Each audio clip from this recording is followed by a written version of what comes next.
Oke, Assalamualaikum warahmatullahi wabarakatuh. Nah, sebelumnya kita sudah membahas mengenai siklus glikolisis. Masih ingat glikolisis apa? Adalah proses pemecahan molekul glukosa menjadi molekul yang lebih sederhana. Hasil akhir dari glikolisis adalah salah satunya 2 asam pirufat.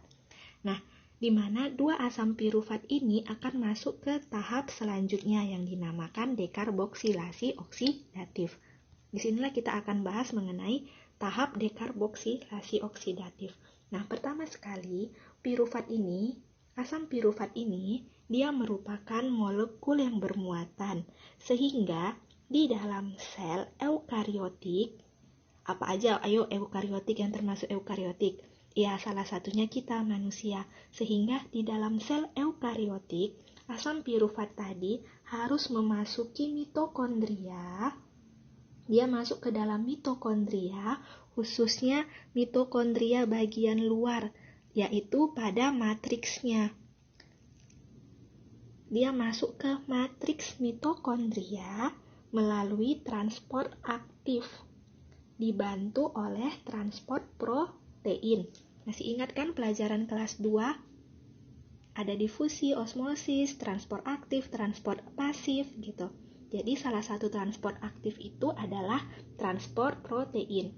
Jadi pahami kunci yang satu lagi, pahami ya. Pirufat merupakan molekul yang bermuatan, sehingga di dalam sel eukariot, pirufat ini harus memasuki matriks mitokondria melalui transport aktif, dibantu oleh protein transport. Oke, jadi pada dekarboksilasi oksidatif ini adalah siklus perantara antara glikolisis ke siklus Krebs. Jadi ada lagi tahap berikutnya, ada siklus Krebs dan ada transport elektron. Jadi masing-masing asam pirufat yang dihasilkan, kenapa sih masing-masing gitu kan? Masih ingat kan glikolisis itu dihasilkan 2 asam pirufat. Jadi masing-masing 2 asam pirufat ini masuk ke reaksi dekarboksilasi oksidatif, di mana pada reaksi ini terjadi perubahan atom C. Pada pirufat dia kan atomnya ada 3. Apa aja? Kita hitung ya, 1, 2, 3. Dari ikatan atom karbonnya itu 3, diubah menjadi 2 yang dinamakan asetil koenzim A. 1, 2. Gitu. Nah, kenapa sih atomnya itu dari 3 menjadi 2? Gitu kan? Kenapa? Kemana karbonnya? Gitu.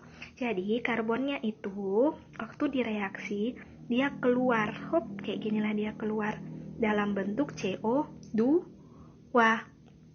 Nah, disinilah CO2 dihasilkan. Makanya hasil akhirnya itu adalah 2 molekul CO2. Kenapa 2?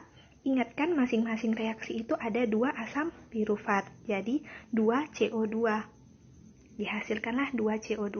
Nah, kemudian NAD.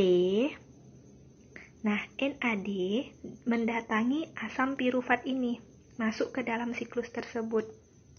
NAD ini dia sebagai aseptor elektron. Dia meminta ion Dia meminta ion hidrogen. Nah, kemudian asam pirufat ini dia berikatan NAD ini. Kemudian asam pirufat tadi memberikan ikatan hidrogen, sehingga NAD akan berikatan dengan H plus tadi hidrogen, membentuk NADH. Nah, terbentuklah NADH. Karena dia ada 2 asam pirufat, jadi 2 NADH. Nah, kemudian koenzim A ini masuk bersamaan, masuk melalui asam pirufat. Koenzim A datang, lalu diikat sama asam pirufat ini tadi. Datang dan diikat bersamaan, sehingga koenzim A ini dia melepaskan CO2. Inilah CO2 yang tadi dilepaskan, sehingga menjadi asetil CO2.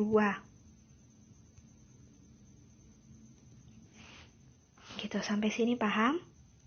Nah, jadi hasil akhirnya itu adalah 2 NADH, 2 asetil koenzim A, dan 2 karbon dioksida atau CO2. Jika ada yang ingin ditanyakan, boleh dijaprikan langsung.